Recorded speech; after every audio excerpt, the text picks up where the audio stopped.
बिस्मिल्लाहिर्रहमानिर्रहीम। अस्सलाम वालेकुम वरहमतुल्लाह। अरबुद्दू टीवी में आपको खुशामदीद कहता हूँ।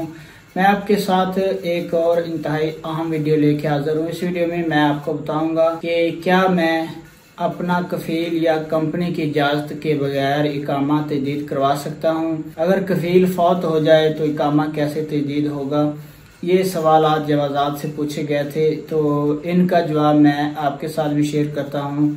क्योंकि इस तरह के जो सवालात हैं वो हम गैर मुल्कियों के जहनों में आते रहते हैं कि अगर हमारा इकामा कंपनी नहीं बनवा रही तो हम अपने पैसे लगा के इकामा बना सकते हैं या नहीं बनवा सकते। क्या ऐसा सीन हो सकता है कि हम अपना इकामा खुद ही रिन्यू करवा लें, हमें किसी की जो मिन्नत समाजत ना करनी पड़े, कि हम अपना इकामा खुद अपनी फीसें पे करें और अपनी मर्जी से इकामा रिन्यू करवाएं और अपनी मर्जी से छुट्टी चले जाएं। क्या ऐसा पॉसिबल है या नहीं है? तो ये सारे सवालात जो हैं जवाजात से पूछे गए थे। जवाजात ने इसका क्या जवाब दिया वो आपके साथ शेयर करता हूँ। अगर आप चैनल पे नए हैं या वीडियो पहली दफा देख रहे हैं, आपने हमारे चैनल को सब्सक्राइब जरूर करना है, बेल नोटिफिकेशन को भी प्रेस करना है। तो इन तमाम सवालों का जवाब जवाजात ने दिया कि आप अपनी मर्जी से इकामा तजदीद नहीं करवा सकते। आपकी कंपनी या कफील का जो मंदूब होता है, जिसके पास वकालाशरी होता है, वो इकामा तजदीद करवा सकता है। इसके बाद दूसरे सवाल का जवाब कि अगर हमारा कफील फौत हो जाए तो क्या हम अपना इकामा किस तरह तजदीद करवाएंगे, इकामा कैसे तजदीद होगा, छुट्टी कैसे लगेगी, जो हमारे ज़रूरी काम होते हैं गैर मुल्कियों के वो कैसे होंगे।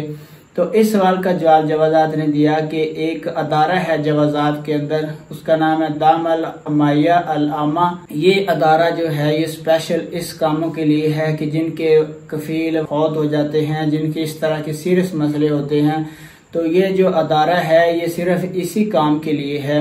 वो इन मसाइल को बड़े खुश असलूबी से हल करते हैं और अगर किसी का कफील फौत हो जाए तो वो जवाजात में स्पेसिफिक एक काउंटर बना हुआ, वहाँ पे जाके आप अपना इकामा तजदीद करवा सकते हैं। अगर किसी जो घरेलू मुलाजम है, जो साय खास आमल मंजली या बाकी जो घरेलू मुलाजमीन होते हैं, उनके लिए भी यही जवाब है कि उनका अगर कफील फौत हो जाए तो वो भी सेम, उनका भी यही तरीका है। तो यह हम अपडेट आपके साथ शेयर कर रहा था। आपने कमेंट करके जरूर बताना है कि क्या आपको इन तमाम सवालों के जवाब का पता था या नहीं पता था। क्या आपके ज़हन में भी ऐसे सवाल आते थे कि हम अपनी मर्जी से अपना इकामा खुद ही तजदीद करवा लें और खुद ही छुट्टी चले जाएं। वीडियो देखने का बहुत बहुत शुक्रिया। अपना बहुत सारा ख्याल रखिएगा। अस्सलाम वालेकुम वरहमतुल्लाह।